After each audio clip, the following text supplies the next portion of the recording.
Hello and welcome to the next session of this ring course. My name is Matt Morgan. In this I design the ring that we've been talking about in Autodesk Fusion 360. To start with, I'm going to create a new project for my ring design. So we'll call it Ring Design. And then I'll go ahead and save this untitled file that just opened automatically as the Pluralsight Ring. And we'll save it into the Ring Design project. Let's try again after the Ring Design project has been saved. There we go.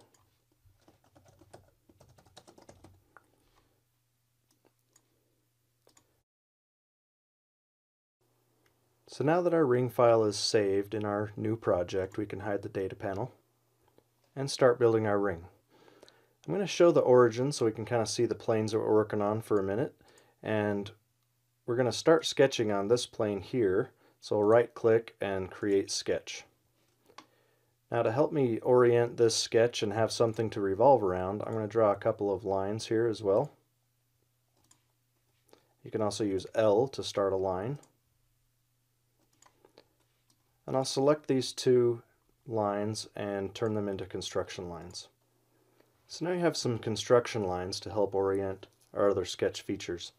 So now we're going to switch to the line command again, and we'll draw the basic shape of the ring. It's going to have a little rim on it, so we're going to sketch a little bit of a rim here. And then we'll use a 3-point arc. Now let's do a center point arc. We'll start maybe our center point out here on that end point of that line. Pull it about like that. With the center point on this line, it will make it so this arc is basically perpendicular to this line. So now let's mirror that to the other side.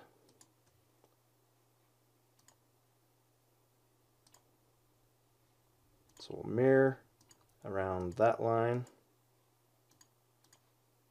Looks like I already had it selected, so let me select it as the mirror line instead. There we go. Now I'm going to use the right-click gesture commands to get to commands, so I can pass through sketch, and then it will switch and I can go to dimension. You can do that really quick too, and it will activate the dimension command. So let's see. I want this dimension to be 0.04. I want it to be about 0.02 tall. The distance across this whole thing will be 0.375.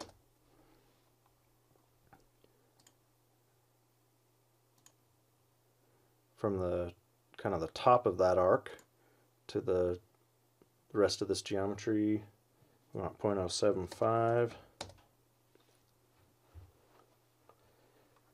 And I want this to be not perpendicular, so I'm going to delete that perpendicular relation on both ends, because I actually want that to be angled like that. So this dimension needs to be recreated. So I'll go right click down and left. If I can do that, good. I got dimension, there we go. So this will be, I do want these to be both vertical, so let's make sure they're vertical so they end up parallel to each other.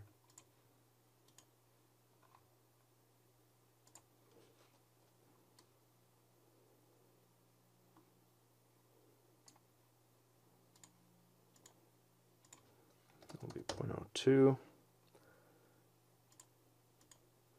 And I want this angle here to be 60 degrees, so we get a 30-degree angle from this horizontal direction. So the last thing we need is our diameter. So for a diameter dimension, we're going to pick this point and the construction line, and then right click and switch to diameter dimension. Then it doubles it to the other side. Now this will be a size 11 ring that fits my ring finger on my right hand. So I'm going to design it as a size 11, which is 20.6 millimeters. And I'm in inches, so I need to make sure I type mm. So Fusion knows to convert that for me into inches at 0.811. Okay. Okay, there's one more dimension I want to add in here, so I'll zoom into this area here. Right click down and left. We'll pick these 2 points and make sure that we're getting the horizontal dimension. So we'll place that, and we want that to be 0.02 inches. Okay, so that now defines the shape of the ring that we want.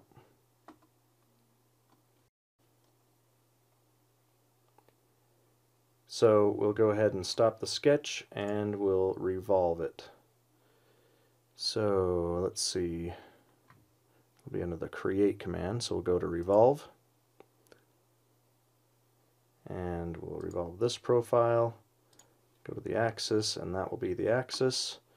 And there you see the shape of our ring, 360 degrees, looks good.